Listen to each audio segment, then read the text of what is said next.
اعوذ باللہ من الشیطان الرجیم، بسم اللہ الرحمن الرحیم۔ اللہ کے نام سے شروع جو بڑا ہی مہربان اور نہایت رحم کرنے والا ہے۔ معزز سامعین، السلام علیکم۔ ناظرین، آج کی ویڈیو میں ہم حضرت الیاس علیہ السلام کا واقعہ بیان کریں گے۔ اس حالات میں دن گزر رہے تھے اور ملک شام میں کفر سر اٹھا رہا تھا، پھل پھول رہا تھا۔ زیادہ زور لبنان کے علاقہ جات میں تھا۔ وہاں نئے سرے سے بتوں کی پوجا شروع ہو گئی تھی۔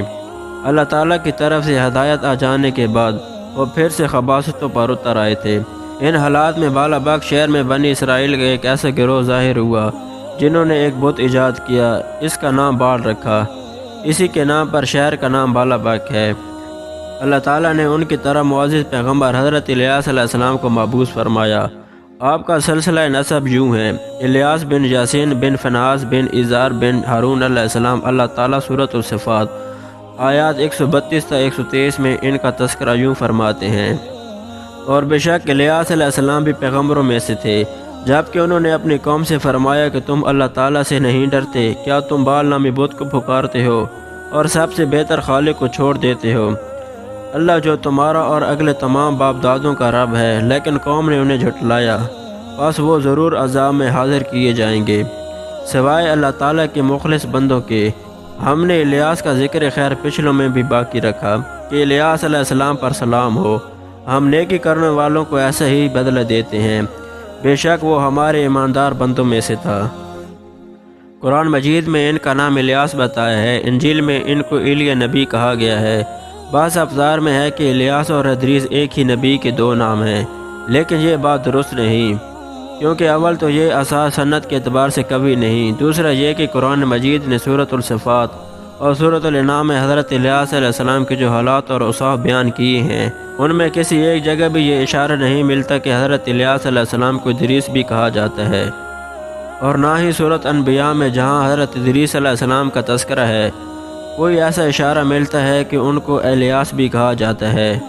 مفسرین نے ادریس اور حضرت الیاس علیہ السلام کے جو نسب نامے بیان کیے ہیں، ان سے پتہ چلتا ہے کہ ان دونوں نبیوں کے درمیان صدیوں کا فاصلہ ہے۔ لہذا اگر یہ ایک ہی نبی کے دو نام ہوتے تو قرآن مجید ضرور اس کی طرف اشارہ کرتا، اور مفسرین بھی اس کی کوئی وجہ بیان کرتے۔ مفسرین اور مورخین کا اتفاق ہے کہ حضرت الیاس علیہ السلام شام کے باشندوں کی طرف ہدایت کے لیے بھیجے گئے تھے، اور مشہور شہر بالا باغ ان کی رسالت و تبلیغ کا مرکز تھا۔ حضرت الیاس علیہ السلام کی قوم مشہور بت بال کی پوجا کرتی تھی اور توحید سے بیزار اور شرک و کفر میں مبتلا تھے۔ اللہ تعالیٰ کے برگزیدہ رسول حضرت الیاس علیہ السلام نے ان کو بہت سمجھایا اور راہ ہدایت انہیں دکھائی، اور بت پرستی کے خلاف انہیں واضح نصیحت کی اور خالص توحید کی جانب انہیں بلایا۔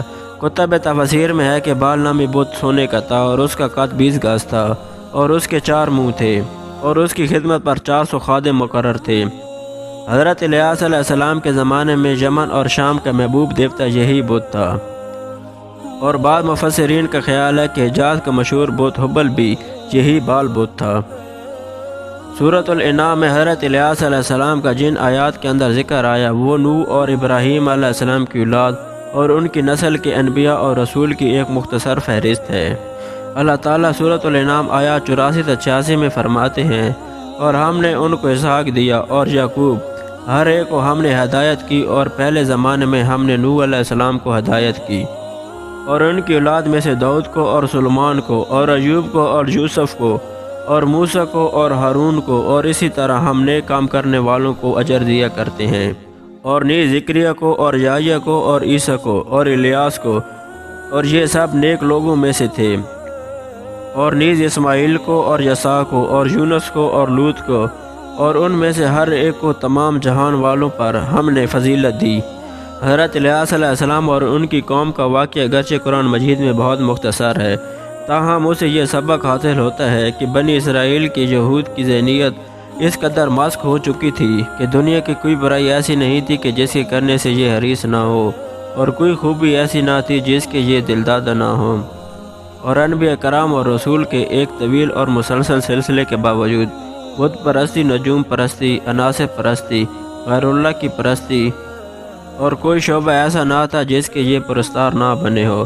قرآن مجید میں بنی اسرائیل کے متعلقہ واقعات میں جہاں ان کی بدبختی اور کجروی پر روشنی پڑتی ہے، وہاں ہمیں یہ نصیحت و عبرت بھی حاصل ہوتی ہے کہ اب جب کہ انبیاء کرام اور رسولوں کا سلسلہ ختم ہو چکا اور خاتم النبیین کی نبوت اور قرآن مجید کے آخری پیغام کے اس سلسلے کو ختم کر دیا ہے، تو ہمارے لیے ضروری ہے کہ بنی اسرائیل کی مسک فطرت اور تباہ ذہنیت کے خلاف احکام الہی کو مضبوطی سے پکڑیں، ان کی خلاف ورزی کی جرات نہ کریں اور ہمارا شیوہ سپرد تسلیم ہونا چاہیے، نہ کہ انکار۔